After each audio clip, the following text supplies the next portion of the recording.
right, welcome, friends, colleagues, students, citizens of the world. It's your boy LeRoy Horton coming back to you with another amazing episode of the Teach Me Implants podcast. And today I'm super excited because it's a family moment. Okay, I got someone that is intimately I'm attached to, part of my larger friend group and my wife's larger friend group.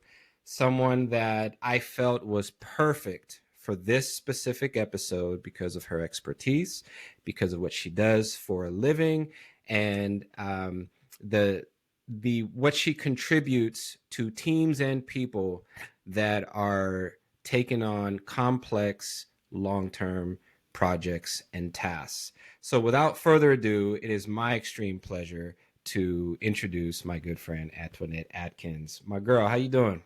I'm good. I'm excited to be here. Hi, everybody. Yes, and welcome. And I'm sure that they will be even more excited midway through this because you're about to give them some gems. This episode is specific. It's for everybody. I got some friends that are business owners that'll probably benefit from this conversation as well. But I really wanted to target my students. I've told you about them. We're excited to have this inaugural class, but I have a feeling that first year, as in most doctoral programs, is if it hasn't started already, it's slapping them in the face. It's a reality check. But before we get into that, I want to know, you're in project management, Yes. which it's not an easy field. Tell me how you got into that and what your day to day looks like. Okay. Well, again, hello.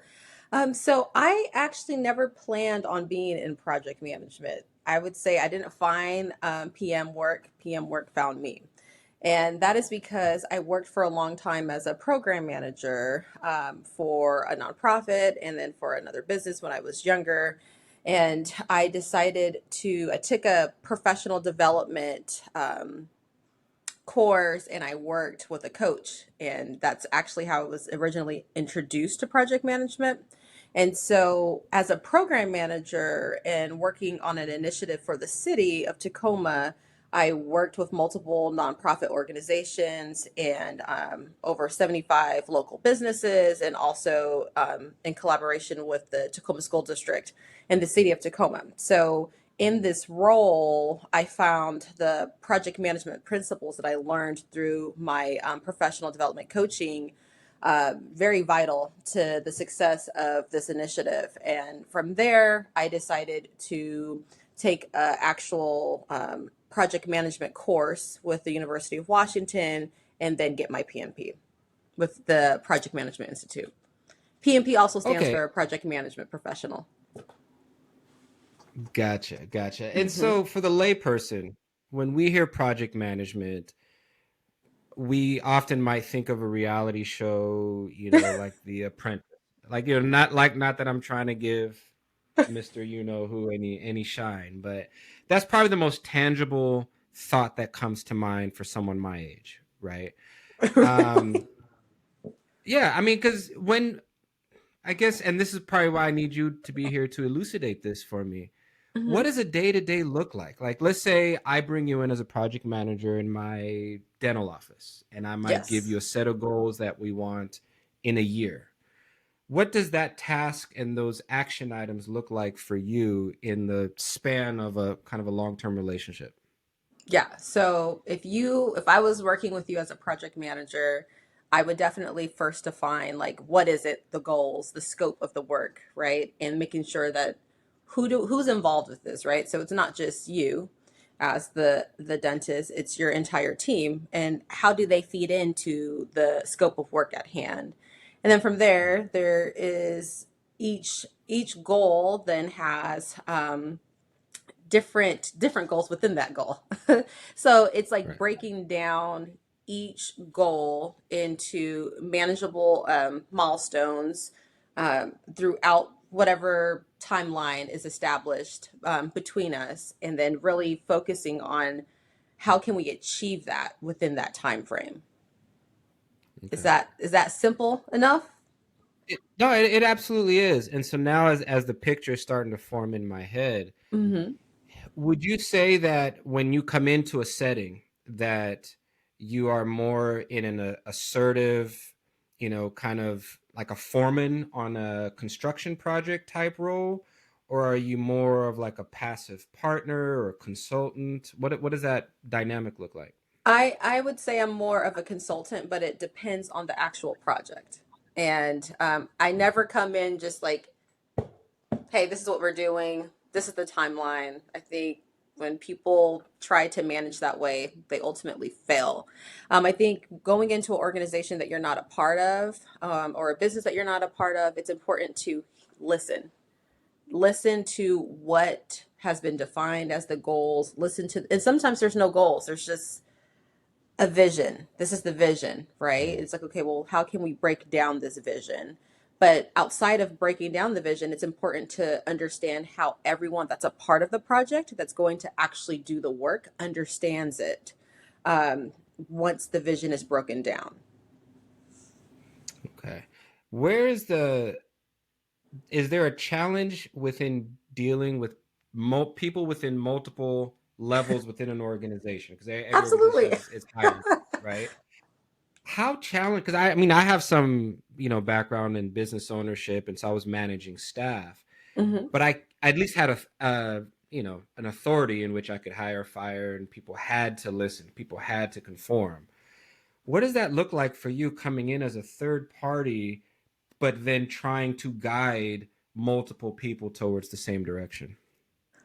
Well, I think it's actually easier when you're invited externally, because it's like you're not a part of like the office or business politics at all. So people are more willing to listen, especially since if I'm coming in as a project manager, there might be hierarchies that exist within a company, but I'm external, right? So Mm.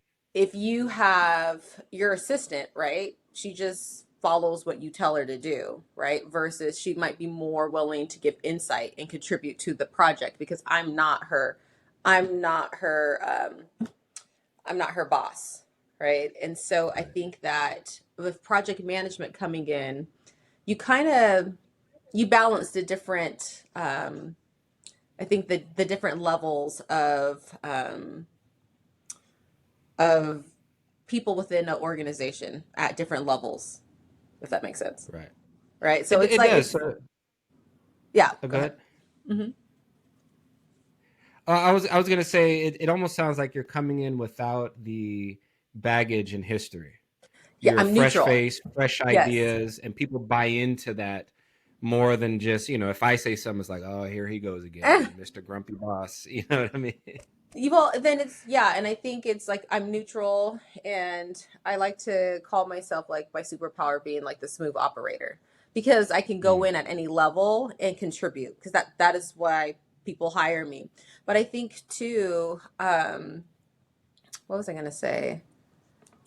What was I gonna say? I was going to say, um, oh, the details. It's one thing for like a leader or for an employee to want something to happen. Something needs to change, right? This is how we should do this. Or no, this is going to cost too much, right? When you hire a project manager, I listen to this and then I break it down. So I'm going to say this is why I think you guys should do this. And visually show you like what happens like if we meet these goals per quarter, right?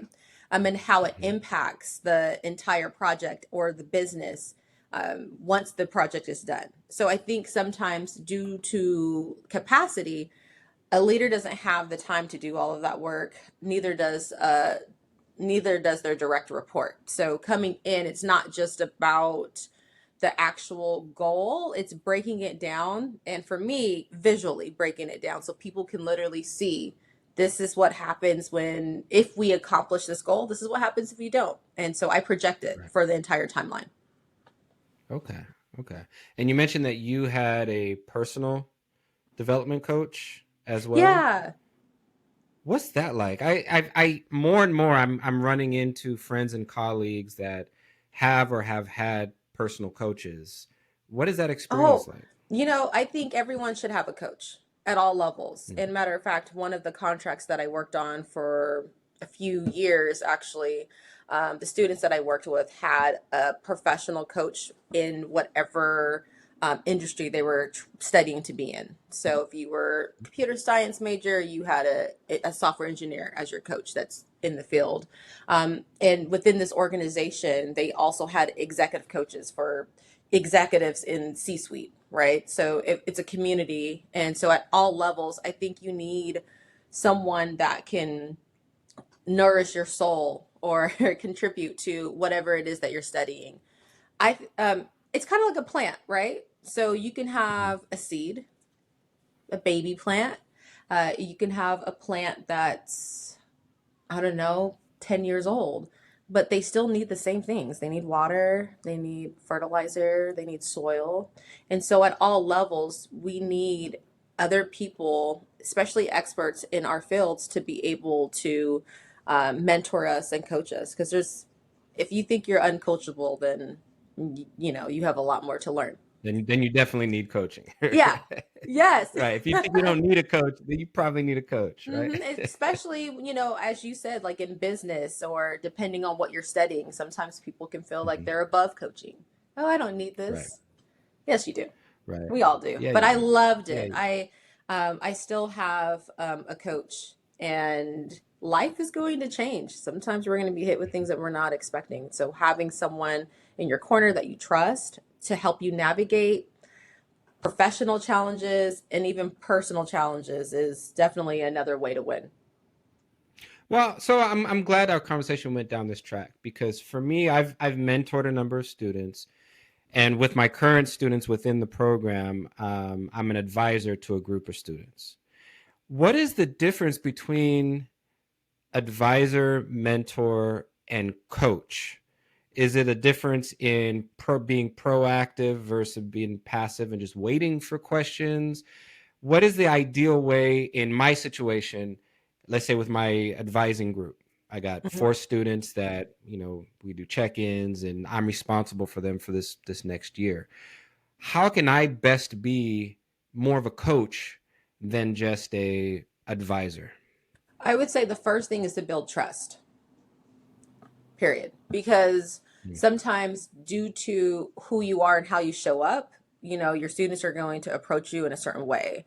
And so they might get advising and they're going to just, you know, do what's expected. Maybe, I don't know what they have to do. Like, okay, you have to go meet your advisor once a quarter. Are you guys on a quarter or semester system?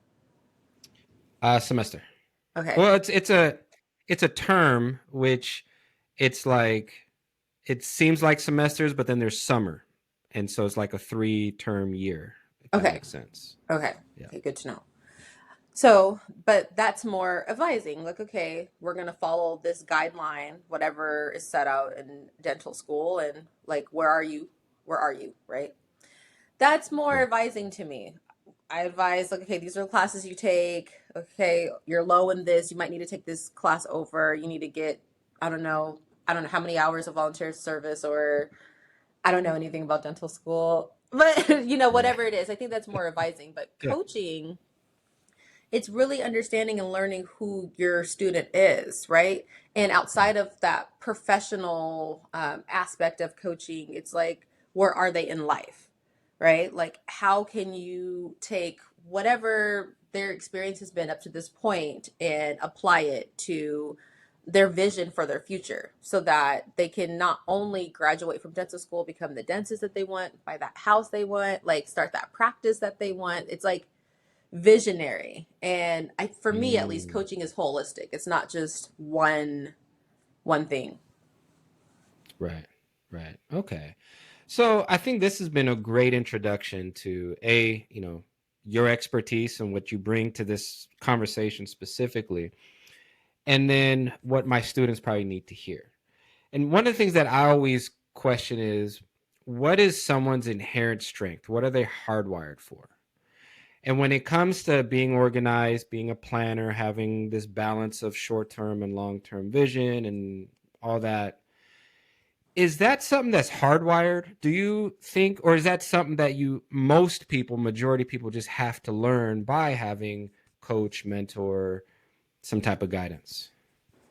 Ooh, I think it could be both, right? Like I think it depends on the person. You have some people that I don't know, they have levels of anxiety, right? So they have to Yeah. plan everything so that the chaos in their mind doesn't live there anymore. They just need it on paper. They need to write it out. You have some people that are just kind of like, I don't know, a little more adventurous, right? Like, okay, I don't want to write everything out. I'm going to give myself 5 hours in one day and knock out what I Right. should have had done in a week, right? And so Right. I don't know. I wouldn't I think that it depends. Um and I'm not going to go into what I believe about like ADHD and minds that race all the time because I'm not a doctor. Right. But I do Right. think that there are some people that work better with Mhm. planned days and schedules, and other people that work better under pressure. So, yeah, I think it could be both, But but I think everyone should have yeah, coaching. but let's keep it real. In this day and age, and there is some good data on this, the attention span has only been getting shorter, right? With these new generations. So whether or not we want to give it any type of diagnosis, we know that the reality is instant gratification is what this generation has been brought up on, right? You need to know Hmm. something, boom. We had to go to the library and look through little index cards to find where the library book is, to go to that, to get that information. They're, just a couple finger clicks away. The big thing now is when they watch online content. Hmm. On average, every student is watching it at 1.5 speed, right? Because they don't have that inherent patience that we had to develop because that was just the speed of our information dissemination at the time. Yes. So, so I think it's fair to say, yes, there is some attention deficit. We're not going to call it disorder, but there is some attention deficit, and that's why I think it's I say it with a lot of students is having a structured way to be organized only Yes. ever helps. I've never seen it not help, right? Yes. Um, Now, when it comes to this, do you see, and you may or may not have an opinion on this, in my experience, women have always been better at most things, right? In the smartest girl, listen, trauma story here. I was in second grade and I was killing it on the mathematics like flashcard competitions we used to do in front of the class, right? It was like King of the Hill. There was two seats, Hmm. and whoever gets it would stay, and the next person. I was king of the hill almost the entire year, and then this girl came and just broke my heart because not only did she take my king of the hill seat consistently, but then she also took first chair in the recorder because we were doing like the recorder instruments Uh-huh. in music class, and I was first chair, and she took that from me. And it seems like ever since then, I've realized in a lot of spaces that I've been, the brightest, most organized person in the room often happen to be female. Is that something you see in project management, that it's easier to structure women in these spaces than it is men? Are we just more bust through the door, whatever happens, happens because of our testosterone? Like, what patterns do you see? Huh. Well, I know a lot of organized project managers who happen to be men. I do think that women being more willing to listen, Mm, right? And I think it's more um, societal, if that makes any sense. Like the differences between how a woman approaches a project versus a man, and project management still, dominated by men. Um, and so mm, I think that you have the overconfidence sometimes that like, oh, yeah. I know what I'm doing. I'm gonna come in there, you know, macho and my suit on. I'm gonna get things done. That's not all men though. But I think Right. that women are better project managers, in my opinion, as a woman, because we have to manage everything. Like, most times I'm not married, but I'm sure that even like with, you and your wife, like, like what would you be without your wife, right? Like I know I wouldn't be she here. makes she makes things just so much Yeah. easier, right? And I think that's Yes. women in general, especially if you have children, like if you get hurt, usually even if you're, excuse me, even if you're married, most of the time kids cry for their mom. And so Yeah. women most of the time manage so much inside the house and outside the house, even in work spaces. There a lot of women are given tasks that men are not given, and they're managing things that are not even in their scope of work. Now that's another story. Right. That's another Yes. podcast saying no. And But so yeah, but I think a you challenge know that what? women, Oh, good. I was gonna say, I think a challenge that women do have in projects though is the scope creep, right? Hmm. Men don't have that. Men normally don't have that challenge because they're good at just, this is what I'm doing, A, B, and C. As listeners, being a female, then you have people, stakeholders that will add things, and most of the time, since women are just used to doing everything and getting things done, you have scope creep. So now you're managing a project that's literally outside the scope of what you're being paid for. So outside Yeah. of that, I think women are definitely better project managers. Yeah. And I asked that very intentionally because in my experience, when I've dealt with um, mentees that are female, they tend to seek and take advice on kind of organizationally developing a plan. Hmm. Whereas a lot of the male mentees that I've had, it's like you can lay it out for them, but there seems to be this predilection for, yeah, that's cool, but I think I got this. Yeah, or maybe I'll just do more of this. And I'm just sitting here as someone that's trying to be a coach and an advisor and a mentor. And I'm just like, well, if you don't want to listen, why'd you even come ask the question? And so Mm. I actually enjoy, because obviously, as I assume as a project manager, you enjoy working with companies or organizations that are open and willing to take your suggestions and guidance and kind of work to make together with you to make this plan happen.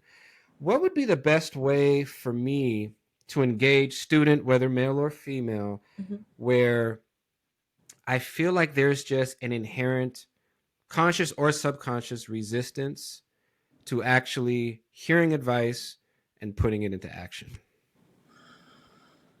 Um, I think something that would be really cool is to have the students that you're advising or your students to create their plan. Like create their plan, like Mm, treat each semester like a project. And how do you break down that project?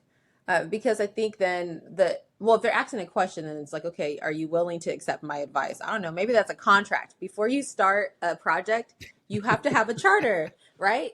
You cannot okay. initiate Yeah. Yeah. well, you can, but I don't advise it because then it gets confusing in the middle of the project. But it's like a charter, so it's like Hmm. this is what you're agreeing to, right? Like if you want me to be your advisor, you have to be willing to take my advice. But how do you think this should be resolved?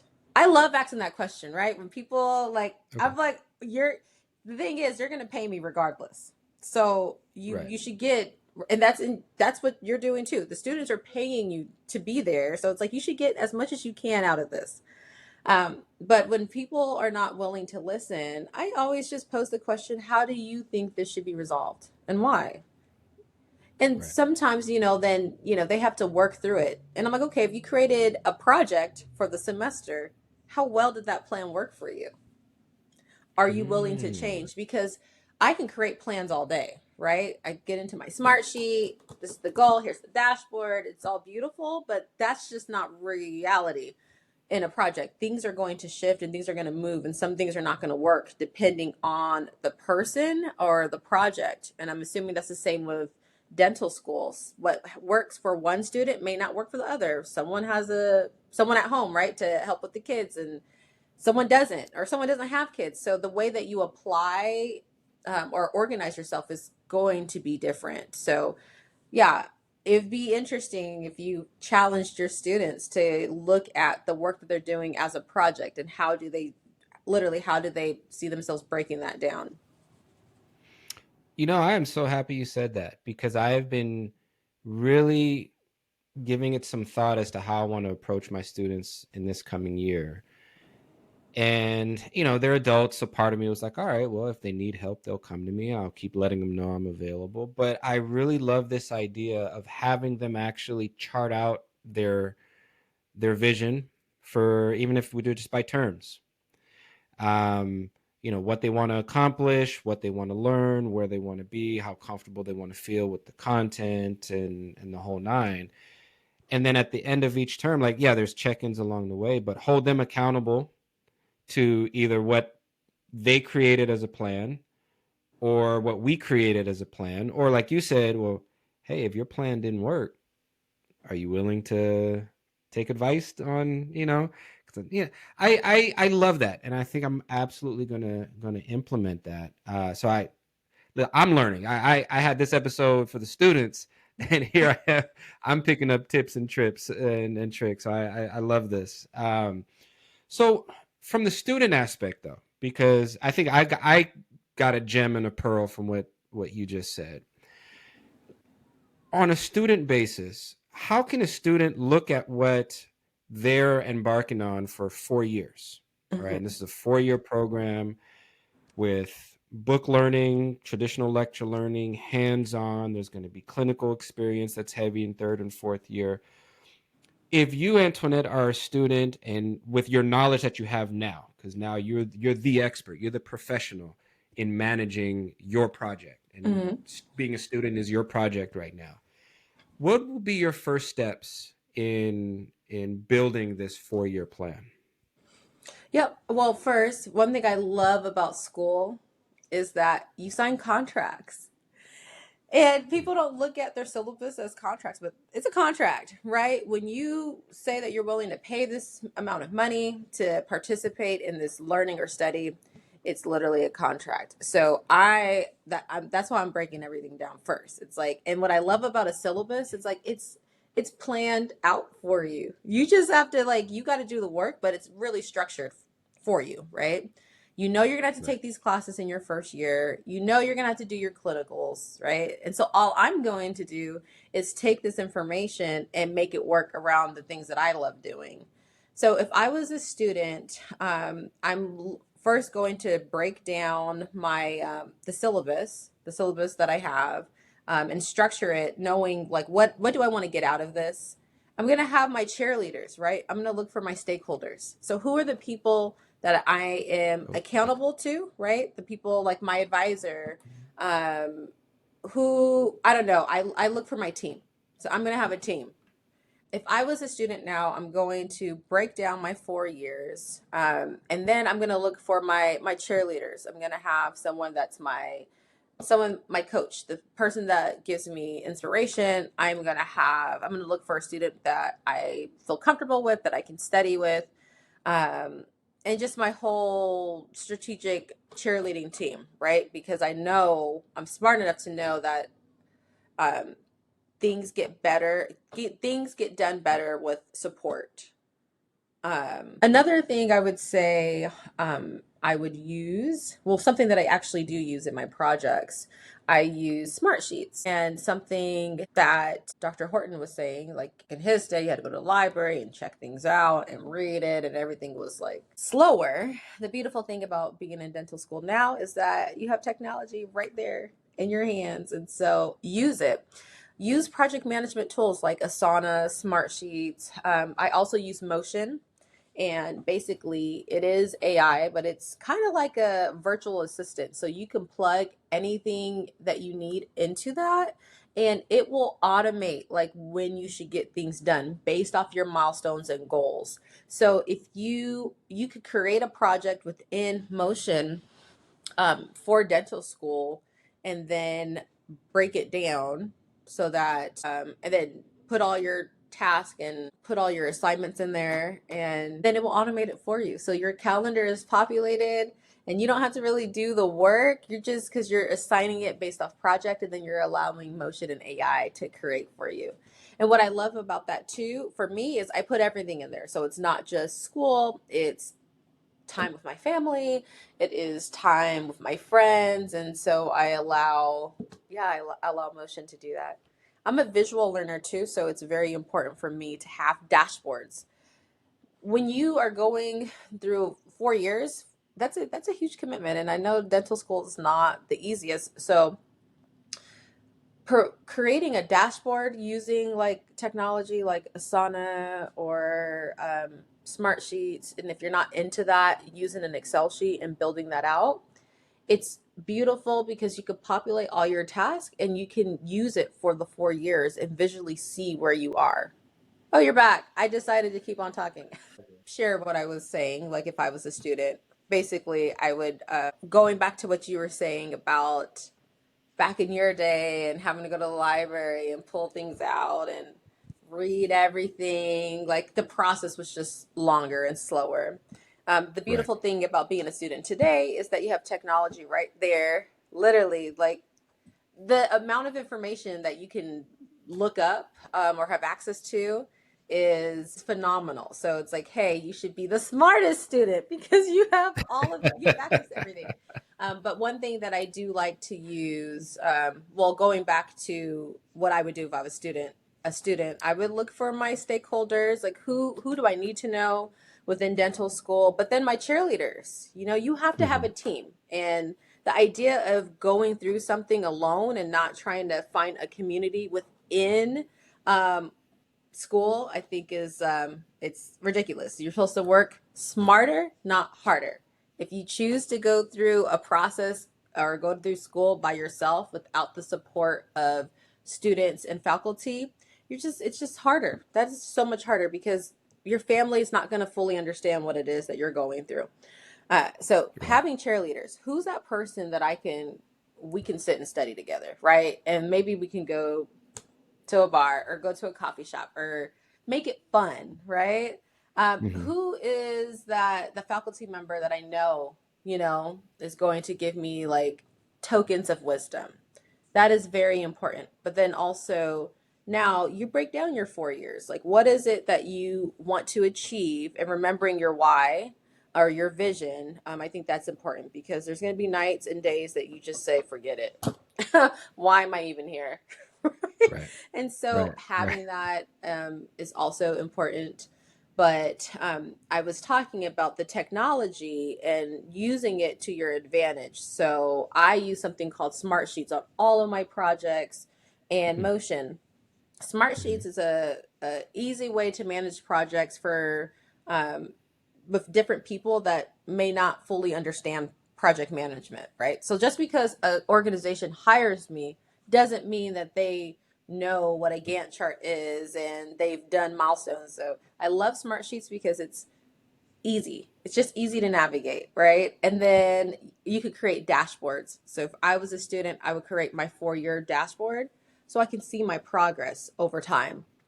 And so Okay. I'm a visual person, so I need to see that I'm making progress in what I'm doing. Right. And so being able to visually see what you're doing, and when things kind of seem off a little bit, you have a tracking mechanism to get you back on track. And so if you were my advisor, I could tell you, I could show you something's wrong right here.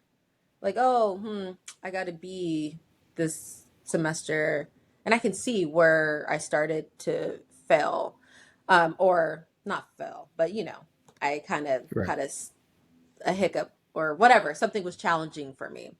But Right. in regards to managing my time, for me personally, I also use my Motion and Smartsheet for my life Okay. outside What's of that? the What's that normal look like? school, right? Well, because going back to, like you said, if you have other commitments outside of school, it can feel like, dang, I don't do anything. I'm just working, or I'm just studying, and I feel like I'm a bad parent, or I'm a bad spouse, or I'm a bad daughter, or whatever the case might be. And so when I was in school, getting my MBA, I literally, my son was, he was in my projects, right? Like, Really? yes, because that's important regarding my time too, that he Right. still sees me and we still do things, even if, and then my family and my friends, like, that's a project in itself because we can allow the challenges of our goals to just suck up all of our energy. And in Right. reality, you do need time with your family and your friends, and you actually perform better Okay. than just focusing on school. So, yeah, Motion is a calendar, but it's kind of like a smart virtual assistant. So it uses AI. And what I love about Motion is that you can create projects within it for your family, for your house, whatever. Put your goals in there, and then the AI creates your schedule for you. It times out Okay. how much time you need, and it breaks it out into different sections. And so I love that too. So there are ways to utilize technology to move you ahead in school. But yeah. Well, I'm nerding out, so I think I need to start using smart sheets in motion here Yeah. because I feel I must be missing out. Um, and now that you say that, I would almost love to plan to bring you to the school, whether it's virtually or in person. I don't know how far Yakima is from where you're at, but to do maybe like a lunch and learn where you can kind of give them the visual representation of this is what this looks like. This is how you can plan, Oh, you know, yes. a year. Because I think that with our particular students, more than half of them being non-traditional and that they've been in the workforce for longer than most dental students, that is that organizational part that's going to be crucial. Because I always tell them, you know, along the same vein, but not with as much technology, I always tell them to build a regimen because that's what usually works for me. But there's good data in that regimented lifestyles will decrease your cortisol spikes throughout the day because your days, for the most part, programmed and your body knows what to expect. There's less surprises. There's less things that can spike up your anxiety and your blood pressure and your adrenaline. But this seems like on a grander, more IT, in a smarter way, this is very similar to that. It's programming your life so that way, you have more control, Hmm. and you're also, even just on a spiritual level, you're going to do better when you've got things on a plan, on a program. Does that make sense? Am Yeah. I like equivocating that correctly? Yeah, and I think, like you said, like in school, it helps too because I think after this first semester, they'll know, right? They'll kind of know the Yeah. flow of dental school. But yeah, and I honestly, like, I felt bad when I started putting my son on a schedule, but like, but it's different. Like when you're living with someone versus being intentional. Like, okay, we're gonna go Hmm. intentionally do something, right? Get him off the game. Right. Like you have to be outside, right? And so, but for me, it helps that balance, or like, oh, doing stuff with my friends. So yeah, it's definitely necessary. Oh, and then one thing I was gonna say too is that Smart Sheets is headquartered in Seattle. So I do think Oh. that if that is something that you want to try with your students, Mhm. I'm sure that there's something there where the students can try it out for school this quarter or this year. Yeah, I would love to explore that. Thank you so much because Mhm. I'm always been, even as a teacher and professor, I'm a consummate student of the game, and I feel like I'm learning so much right now. So I'm excited to hear it. I'm probably going to listen back to this and take notes and say, all right, what do I have to do to be a better version of myself, especially for my students?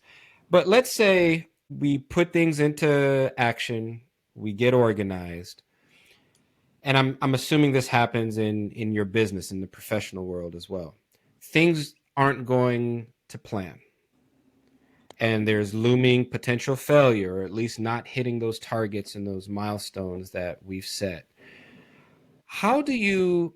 What are some of the psychological responses that you see from the people that you work with, whether they're students or professionals? And then how do you mitigate that feeling of failure that they're weighed down with? Mhm. I think for me, well, actually, I would say it's kind of the same with both, right? It's one relating, like just listening, right? Like, especially if I work with students, and most of the students that I used to work with, they're high achieving, right? So Mhm. not being able to manage the program that they were in and school and everything else of family. It's like I just listen. I just give people the opportunity to listen. Um, I also understand that, there's different demands for projects, right? It's like if we don't make this goal, we will lose funding. And right now, funding is tight, budgets are tight everywhere. Mm. And so I think it's listening. And as a project manager, it might seem pessimistic in a way, but I'm always planning for failure. You keep a risk log. So even before you start a project, it's like think about what are the things that can go wrong, right? Right. Just enlist them, and this is why, and then you try to mitigate that.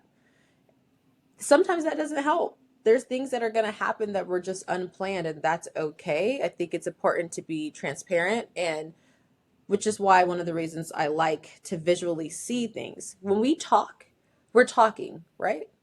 And Right. we're having a conversation. If we list the things that we're talking about, like you can kind of see, like, okay, what to do, when to do it, and when things go wrong. And so it's important to track your project so you can see, like, okay, I'm feeling like I'm failing and why. Hmm. When you are able to look at everything that you've done, you actually, what you'll learn is like you've done a lot. And milestones, not every milestone is gonna, you're not gonna always hit your target. And I think that's a part of success. You have to Right. fail sometimes, and then and especially for us, I think people who I would say are high achieving, so you got to fail sometimes. You got to be humbled. Yes. You got to be That's humbled. hard to do. It's That's hard to do. it's sometimes I think that's the perfect learning opportunity. This is what I thought was going to happen. This is not what's happening. So you navigate that. We're going to have to pivot. We have no choice. We're not going to sit here and just, whoa, it's me. It's okay. Right. It's okay to fail. It's okay for this not to work out. So now what do you do? Let's be solution Hmm. oriented. And so I try to when things are not going as planned, especially if I can't control that in a project, I try to listen to build that trust and let people know that they're going to be okay. Because sometimes people are just very linear, right? They're just like, this has to Right. be done and this didn't get done. I'm a failure. And they're just hard on themselves and they're hard and they're just beating themselves up. And it's like, where has this gotten you? It hasn't gotten you anywhere. But the good thing is Right. now you're talking about it and now you're figuring out, like, well, now what can I do? Now what can I do? And then you move on. You have to Okay. stay optimistic, even though some of my friends were like, well, you're so pessimistic. I'm like, I'm not pessimistic, but I'm ready, if that makes Yes. sense. Like, you have to plan. I call it a risk. I'm not going to say plan Hmm. for failure, but if things don't go to plan, what is your plan then? And sometimes you Right. don't need to have a full plan. You just need to know that, oh, I already identified this as a risk. And I'm not a psychologist, but I'm assuming somehow, some way, like I, identifying things that can go wrong, I think it helps you too, right? Like when it does go wrong, it's like I already thought about this, so I already have a Right. plan of execution. And I think for me that goes partly back to this notion of if you want to control your cortisol spikes and your stress, if you've already planned for potential risk A, risk B, then it's not about like freaking out and saying, "Oh my God, I failed this test. Whatever am I going to do?" You're like, "Oh, okay, well, this happened. That kind of sucks, but I got this action plan I'm ready to enact." Yeah. Right. So you're still moving forward. Yes. and Um, and the risk are a part of the plan. You cannot right. plan a project without risk. If someone gives me a project plan, or if you ever have a project manager and they haven't identified any risk, Right. because things are going to go wrong. Even if Right. it's Right. just like the timeline or the budget, something, well, those are the biggest two things that can go wrong in a project. Um, Things are going to happen. What if the world closes down again? Like, Right. how do you plan Yeah. for that? Yeah. What happens in dental school? Right. And so I think it's just the looking at things not going to plan as a risk and trying to identify. And that's why I said in the beginning, when creating your project as a student or planning your 4 years, you need to know, you need your stakeholders, you need your cheerleaders. Within that, you should know what which class is going to be like, is going to kick your butt, that most students fail this exam the first time, or Right. I don't know, like, okay, oh gosh, Dr. Horton, ooh, right? You need the insight so you could plan it Me? like a Nah. risk. Like, okay, I'm in Dr. Horton's class. I've heard the way he grades is just crazy, right? I need to Right. be on time. I need to, whatever the case might be, I need to prepare myself for it. And so it's just like, and it doesn't have to be super detailed. It's just like Dr. Horton as risk. He is a risk. His classes, he's a risk. I might fail. I know that I need to study a little harder for this term or whatever the case might be. But if you Right. think about it, it does suck if you haven't achieved something that you wanted, given a timeline or time frame. But it keeps the project moving. Right. So other people, right? Other people who don't create plans or are not familiar with projects, something happens, they're like, oh, they're freaking out, like, oh, what do I do, right? Because the brain hasn't Right. had an opportunity to think about it. Right. But your students, they're not going to have that issue. It's like, oh, it's okay. I already planned this. They're like, really? I've been in projects. Like, yeah, I already knew this. I'm like, you didn't read my project plan, but it's okay. You signed the charter. You Right. know the basics, but I knew this was going to happen. They're like, well, Right. how? I'm like, well, everything's tracked. I can show you how. You could see it. Mm-hmm. You could see it. Like, this wasn't enough time. I already knew that. Right. Based off Right. the So listening of your team. Your team wasn't prepared for this. right. And you've worked with students before. A lot of them, yeah. How do you use this expertise of yours to help them? Are there specific like study patterns and study habits? Like, do you have a go-to, or is it a case by case? How do you advise a student build a structured study regimen? So I know you've probably heard of like the 80/20 rule, right? So Hmm. especially if a student is stressed, I'm like, okay, like what 20% can you do right now that's going to have like the greatest impact on everything that you're doing, right? Right. Everything. So maybe it's just the test. You need to pass this test. So you need to study based off the test, right? Like, so that you're not super overwhelmed. Like, what do you need to do? Maybe you don't get I think dental school is a little different, but I don't think there's a lot of wiggle room to fail anything. But with the students that No. I've No. the students that I've worked with, it's just like, okay, what needs to be done now, and buffering time, giving yourself like Mhm. 10 to 15% more time than you think it's going to take you. So you have it. And if you don't need it, then, like, okay, whatever. But I definitely say prioritizing, what can I do today that's going to have the most impact for this week, or this month, or Right. this semester.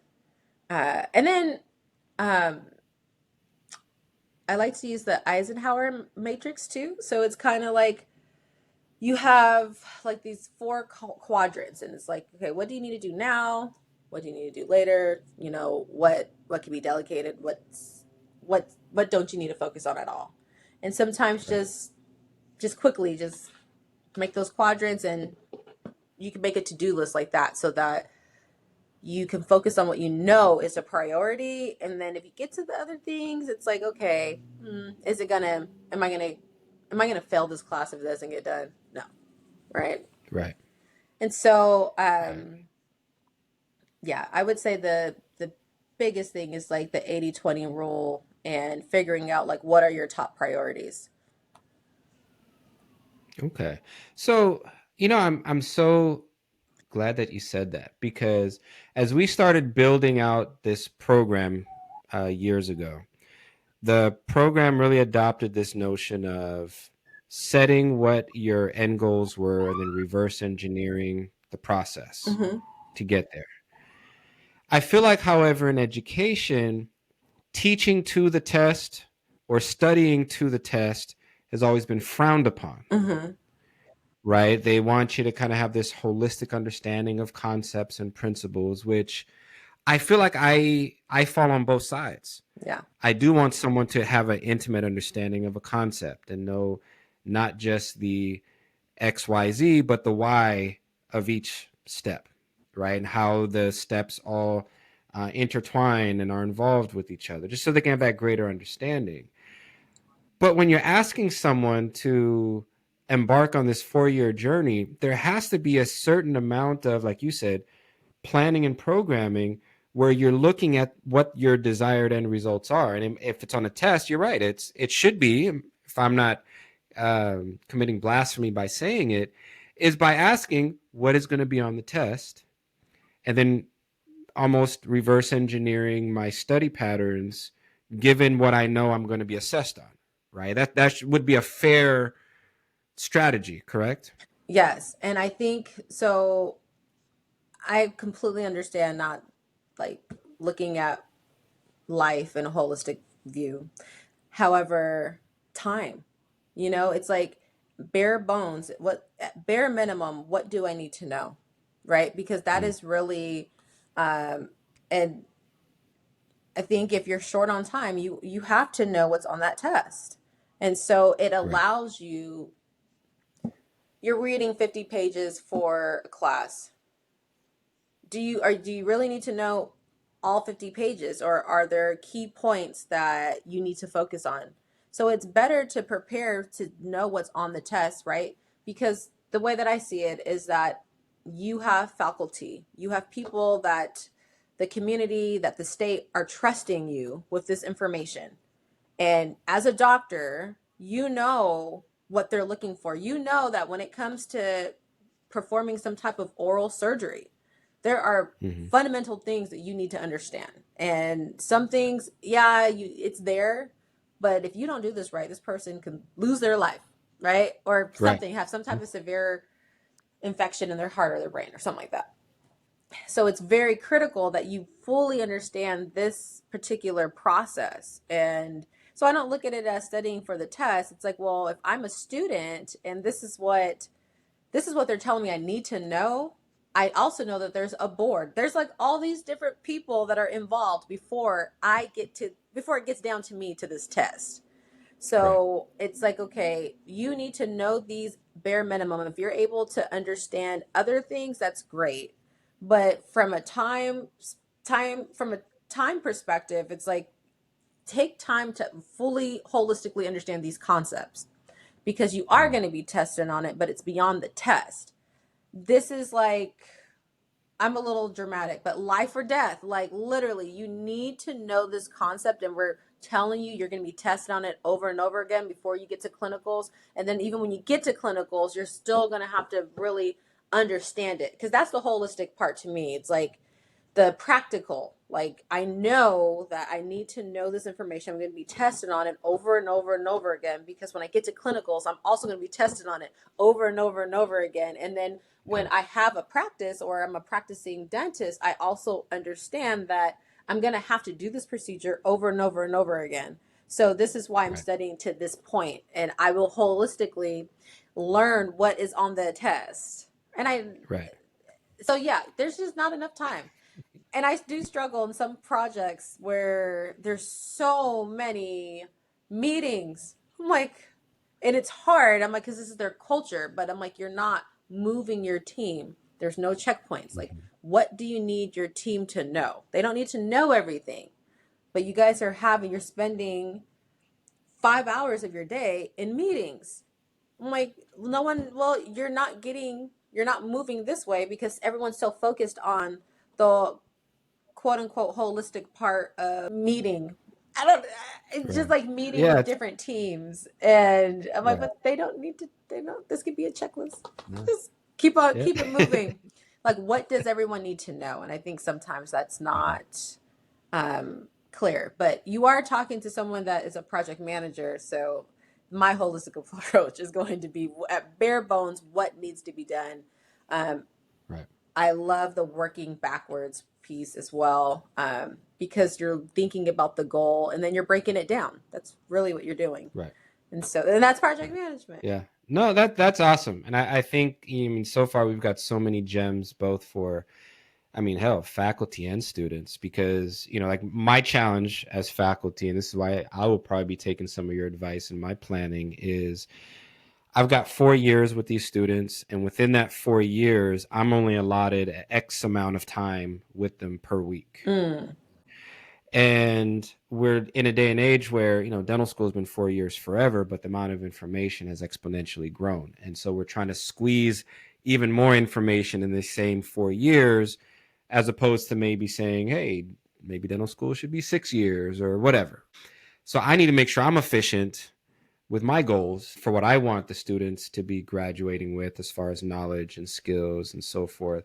So although I had initially planned out this episode for the benefit of the students, I feel like some of my colleagues and myself probably need to have a lunch and learn with you as well, because if we're not living what we're preaching, we want these students to be organized and portioning their times correctly and so forth, but we need to be living those same principles on our end.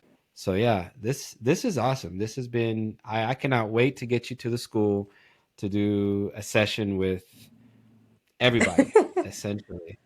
So, parting messages. I think that there's so much to be learned by bringing in people from a certain expertise. Because we're thinking, oh, this is healthcare, all these conversations need to be healthcare centered. Well, to even just learn healthcare, to teach healthcare, to run a program, an institution, you need the expertise from someone that knows how to run a project, right? Because at the end, it's just a type of project.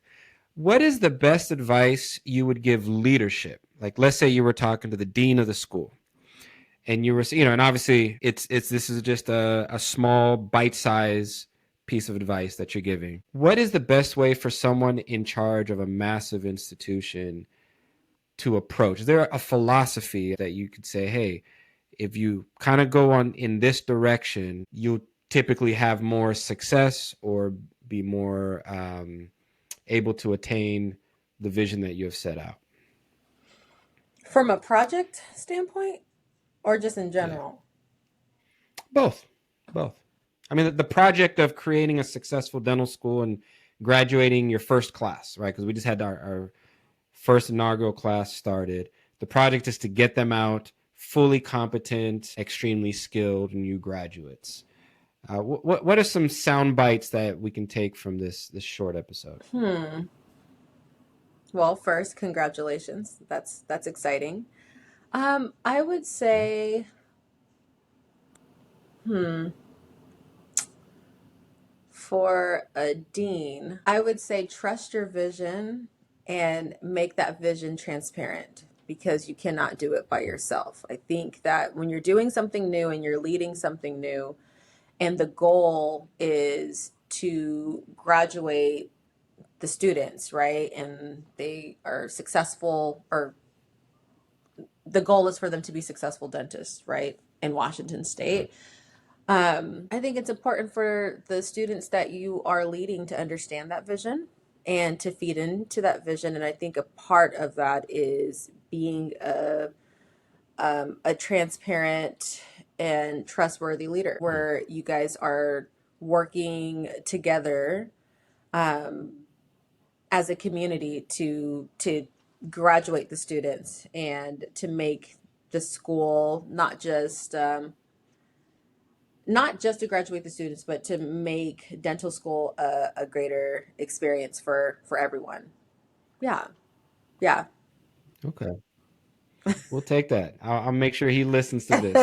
Like, the question was for you, So he's buddy. new.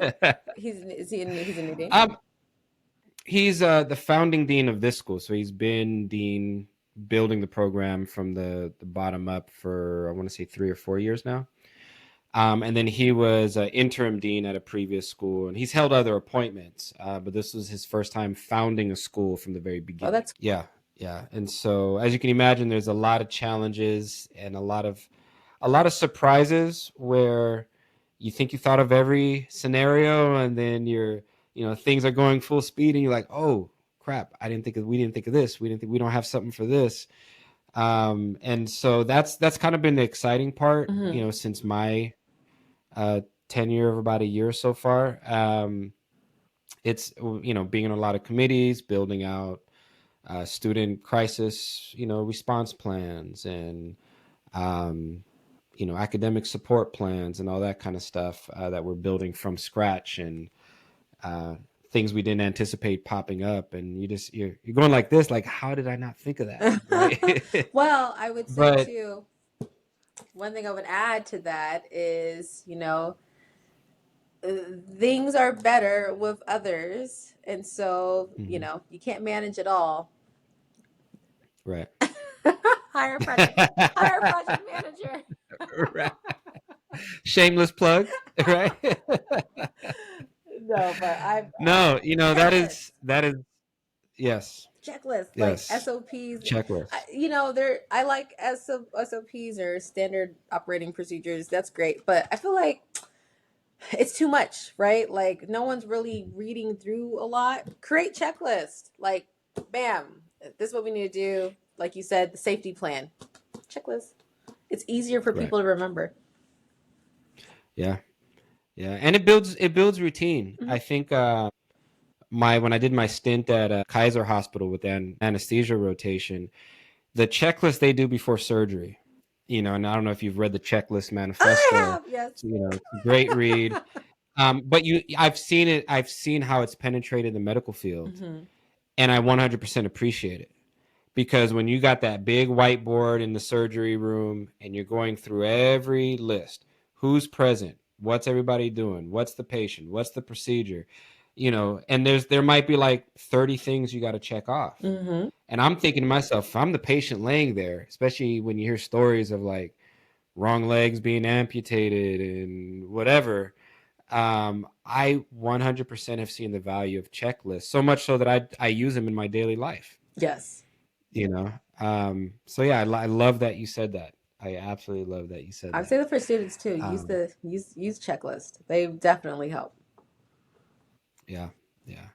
Well, Miss Antoinette Atkins, you have been a blessing, and that I did not anticipate how big the blessing would be. Because when I said it maybe two or three times before, I thought this was for the students. 100%. I was like, this is going to be for them. And I found out so much of this conversation was also for me. And I 100% appreciate that. I love and appreciate your expertise. I'm hoping to potentially have you interact a couple more times at the school. And, if the dean decides to throw a contract your way, it's not in my control, but I'm starting to see the value of having an external project manager. Um, Especially given how just internal politics of any institution can uh, create stumbling blocks, to that forward movement and progress. So thank you so much for giving me your time. Mhm. I appreciate you, and hopefully we can have another conversation like this in the future Yeah. on this podcast on any related matters. Are there any last words you want to say before I do my closing? No, I'm going to say thank you too for inviting me to speak to all the students and faculty that end up watching this podcast. I wish you the best of luck. I know that you'll do great. It's going to be an exciting 4 years, and congratulations in advance because you guys are going to be a new dentist. Beautiful, beautiful. Well said. Well, for all my all my listeners, like this is a huge nationwide platform. To anyone that is uh, giving us the privilege of their ears and their brain space for about an hour today, thank you so much. And I will part with you as I do always. Keep reading, keep listening, keep learning, and we'll talk to you soon. Take care.